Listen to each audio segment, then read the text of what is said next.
So yeah, I've decided to let that stuff work its magic in the bores, and meanwhile I've just pulled the carbies off. These rubbers are super hard, so I've had to heat them up the heat gun, and I've popped them up. Common mistake people make is they rock these back and forward, and what you see, that choke bar there, they end up ramming that choke bar against the cylinder tapper cover and bending the whole choke bar. The other issue is if you rock too back and forward, all you end up doing is you end up doing this. It actually bites on the port even harder. So the idea is heat them up and try to get them just straight up. Easiest way to do it. There's a little trick on removing the throttle cables. They're both loose, so I always start this one first. So push that down past there, then you can unhook that like that. And what that gives you is heaps of slack on this one because it's a bit trickier. So you've got to get it down, oops, as far as possible. There we go.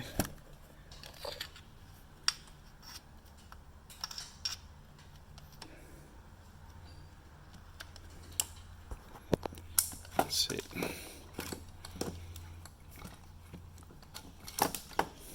Job done. You can see these rubbers are not very pliable whatsoever. That's it, so strip down time. Okay, carbies have been stripped down.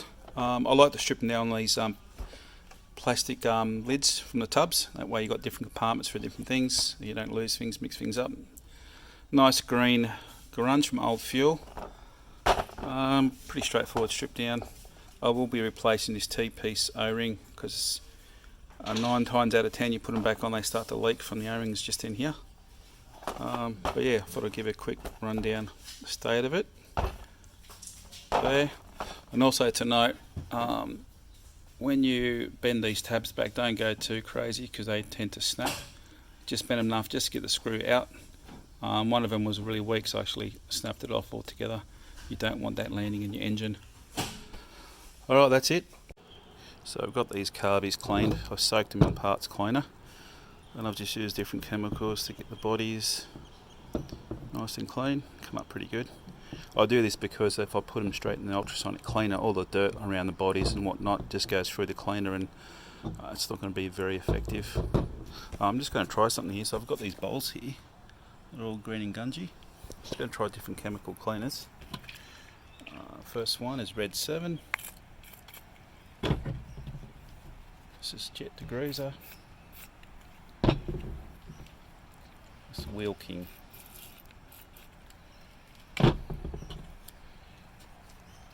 See that first one I put in there, it's already starting to break down. Not too brushy. It's already starting to break down the very effective. This is the new stuff I'm using. No, not as effective. And the Wheel King. No. There you go. Give them a clean up and put them in the ultrasonic cleaner. Okay, as I was mentioned before, remember those slide needles were all gunky. Now I've just dropped in some new needles in there just to show you guys. See the height difference? That one's almost home, that's sticking up, that's sticking up. So even though these carbies have been ultrasonically cleaned, they're still not clean. There's a little trick I've found over the years. So you imagine that needle there. See this brass tube here, and it's blanked off, so you can't actually clean. It travels through here, that slide. So your Molson tube goes in here, so it gets the fuel in there and up through there and up through the needle. So because that passageway is all gummed up and sticky, it causes a lot of issues. Fuel doesn't go up there through properly, your slides stick, all sorts of stuff. I'll show you how to clean it now. Okay, so I've just sprayed some I use this Amsoil power foam stuff just down in here. You can see it's all bubbling away. Now I've got a 2.5mm drill bit that's machined down for this jet holder, and I'll simply, it's perfect size, just gently drop it in there and just gently turn it. Now I can feel all the gunk in there. it should go in and out nice and easy. Now this is, I've cleaned this drill bit, so I want to pull it out. You'll see. That's not a really good indicator. Right, so I've just done two, and this came out. You can see in the flutes of the drill, it's absolute manky. So it's very, very tacky and sticky. So this will cause the slide needle to stick, and also fuel not to travel up there properly and cause all sorts of issues. The amount of posts I see people going, I've cleaned my carbies and I've still got issues, and I think, no, you haven't cleaned them, you've just made them pretty. This is all the gunk that come out of there, and when I say I was using the drill bit, I'm not actually drilling, I'm carefully just pushing down, slowly turning. I'm using the flutes of the drill to get the gunk out once it's softened with some power foam. Now also, just to note, if you see here, the drill only goes to about there. So then I use a thin bit of wire to get that last little bit here. It's got a little angle cut on it. You can see that. And I keep turning that to get that last little bit in here, just so it's not there and dislodged. Now I've got these blanked off for a good reason. So now I should be able to stay. So now I'm going to spray directly in here, and you're going to see the junk.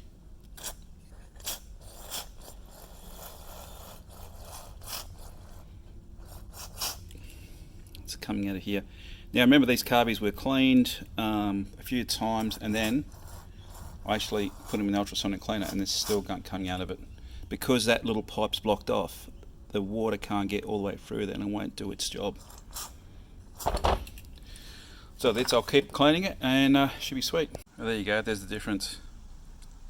They just fell straight in there, sitting nice at the right height. All that green gunky stuff is out. Job done. Alright, next step is I'm going to give these seats a bit of a polish. I found it's really crucial. The sides of the seats need to be nice and clean, otherwise as the needle comes down it'll shimmy and get stuck, and then you'll have flooding issues, running rough issues. So I just use a bit of liquid polish and cotton wool bud cut in half in a drill. Done. Alright, so those seats have been polished and cleaned up. Now take special care to get all that polish out. It is a punish to get it out. But you can see the results, nice and shiny, nothing's going to stick there. Alright, time for reassembly. Here's a little trick to getting these floats in easier. So I've got the pin, just took it out, bugger. So I've got the pin sitting in there, ready to go in. So I've got the new needle just sitting there, it won't fall out like that. So I can do this one hand, so get it in there. Oh, this is hard, one hand. Push. Oh, that'll work. It's easy, you've got two hands of it. You get the gist. Now that we're in, just check the motion's okay. I've actually cleaned the pins, so I'm pretty happy with that. And then you can run your eye along there, and you can see it all nice and level. Now these don't have any adjustment, being plastic tabs. So that's it. Now put the bowls back on. Almost there. So I've cleaned these bowls up. They've come up pretty good. I've basically used a industrial type magwell cleaner, or you can just use a decent magwell cleaner from Super Cheap. Now I'm just going to put a little bit of super glue. I mainly aim just a couple little spots where it turns, just to hold the O-ring in place. It's not to seal it. Don't use Celastic. Celastic's the worst thing you can use. If you haven't got super glue, quick grip will work. And I've cleaned up the area where the seal sits. Doesn't have to be 100% perfect, it's just to stop any chunks falling in the bowl and blocking jets up. So, and also when you put these bowls on, make sure the drain bowl is facing outside. So you've got two lefts and two rights. See, I can actually fit this one over here, but then I wouldn't be able to get access to the drain screw from the outside. So yep, goes there. So there's the fuel bowl O-ring in place, ready to be sealed up.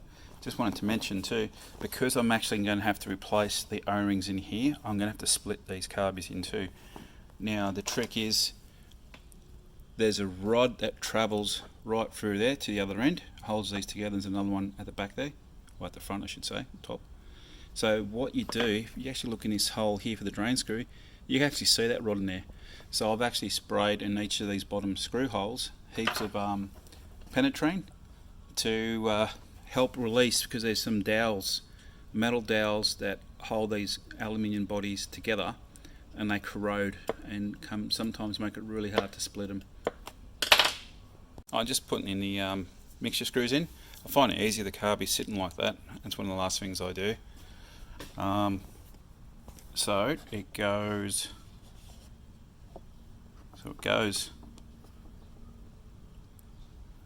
mixture screw, spring, washer, O-ring, and I like to put the shiny side of the washer against the surface of the O-ring. That's just a little thing I do. And I'll spray a little bit of inox on it. This is lanolin based, so it won't swell the rubber to help it go in. So when I put these in, that one's already been pre-looped. So I'll do this one hand. I'll just go backwards a few turns until I sort of feel here a click that's finding its thread. Being brass, you don't want to start screwing it in there, cross thread it, and have all sorts of issues. And I'll gently seat this home and let them sit home for a little bit while I get all of them in. That way I know it's good there. Done. Here's a little tip when you put these diaphragms back in. Obviously make sure the needle is in. I learned a long time ago, you put the cap back on, if you push it down, see what happens to the seal. It turns sort of inside out, and what happens sometimes, you'll pinch it and it won't seal and you can damage the diaphragm. So I'll take this back out, fix it up.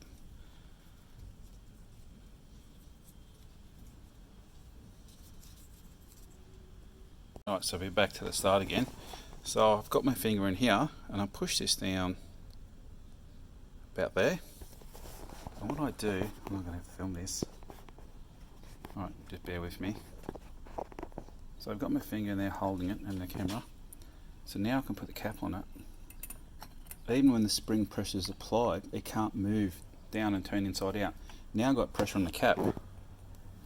That's it, job's done. I'll just get that screw in to show you. You can always just go backwards. You hear that click? That's it's finding its own thread. Don't want to start new threads. So I can actually let go of that cap because I've got one in there. Get this other one in there. Now, to check these, hear that noise? Nice even return, nice resistance. That's the easy way to do it. These choke bypass valves in, find it easier. So you've got the spring on there and a little cap. Hold it down like that, makes it easy to get in there. Same thing again, just go backwards a little bit, find the thread. Being plastic, you can munt these very quickly. And that's it. I use a nice wide 10mm. You just want to give these a nip up, you don't want to go crazy because it's plastic, you'll strip it. That's it, just check it. They're all good. Yeah, so I'm getting ready to split these carbies. I've just got this opened up so you can see this. So enable to split these carbies, I've got to get this spring out here. And what you need to do is undo this screw. I go about 3 turns, so I remember 3 full turns, and it gives me that thread will go back in here and I can get that spring out safely. Now that screw is undone, I should be able to just get a flathead. There you go, then go flying across the room. Now I can safely split these 2 carbies to get to that T-piece. Alright, got them apart. That was a mission. The rod was corroded in there, corrosion in there, and you can see a bit of rust. That's those metal dowels I was talking about. They just rust into the alloy. Now while we're here, if you look, you can just see deep in there, there's a little tiny mesh screen. Now that sits above your float valve. And so it's got 4 on the carbies plus the one in the fuel tank. That's 5 screens. So this is why I say don't put filters on MC22s. I don't like it. That's it. Now just got to change these O-rings. You see they're very flat, not protruding. So yeah, they were going to leak. That's it. The carbies all back together. New manifold rubbers. I suggest just use genuine. These are the Aussie ones. That's the old one there. It's hard as a rock and start to split. There's no way this was going to seal. Stay away from the cheap eBay ones. I've replaced so many. It's worth it. Just go genuine. Either just go directly to Honda, or if you can't wait, just buy from Excite. They got them in stock. Alright, so we're just installing these carbies back on. I find it easier just to have the carbies on an angle like this to get the cables in. You always start with this one here first. That's the one that's got the 2 nuts. So that's your pull cable. Get that in first, it's easier.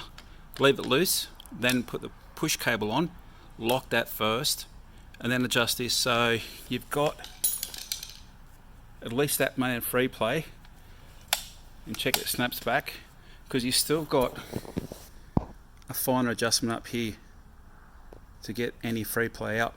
But if you don't have enough free play here when you put it back together and you can't back this off, you're going to run into trouble. So yeah, now I'll just turn it around, install the clutch choke cable, not clutch cable, and put the carbies on.